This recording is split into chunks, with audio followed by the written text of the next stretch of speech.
পাকাপোক্ত করে বাংলাদেশের মানুষের সামনে আপোষহীন মনোভাব পোষণ করে সকল স্বৈরাচার বিরোধী আন্দোলনে তিনি ভূমিকা রেখে বাংলাদেশের মানুষের অকুণ্ঠ ভালোবাসা নিয়ে উনি দেশ নেত্রী হয়েছিলেন। এটাই হচ্ছে এমনই একজন মানুষের দোয়ামতে আমরা উপস্থিত হয়েছি। সংগ্রামী নেতৃবৃন্দ, আজকে যারা আমরা এখানে বিএনপি করি, যারা পদে আছি অথবা বিএনপি সমর্থন করি, প্রত্যেকটা মানুষের শহীদ রাষ্ট্রপতি জিয়াউর রহমানের আদর্শের পরে কাউকে যদি আদর্শ মানুষ হিসেবে এই দলের আইকনিক লিডার হিসেবে যাকে মানা হয়, তিনি হচ্ছেন আমাদের দেশনেত্রী, প্রয়াত দেশনেত্রী বেগম খালেদা জিয়া।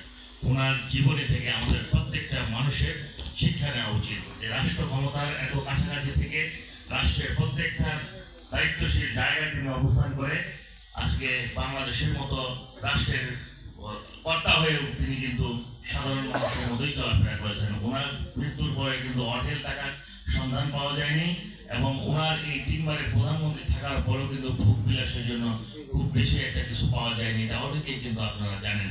বাংলাদেশের কোথাও ওনার একটা বাড়ি ছিল না যেখানে গিয়ে তিনি থাকতে পারবেন। সরকার অনুদানের মাধ্যমে ওনাকে একটি বাড়ি দিয়েছিলেন, সেটাও কিন্তু পতিত সরকারের সময় ভেঙে দেওয়া হয়েছে। পরবর্তী সময়টা আমাদের বাংলাদেশ জাতীয়তাবাদী দল কেন্দ্রীয় নির্বাহী কমিটির সদস্য জনাব জাকারিয়া মোহাম্মদ তাহের সাহেবের বাড়িতে যেটা তিনি থাকতেন, ওই বাড়িতে তিনি তার বাসাতেই থাকতেন। অনেকেই জানেন যে সেটা ভাড়া বাসা।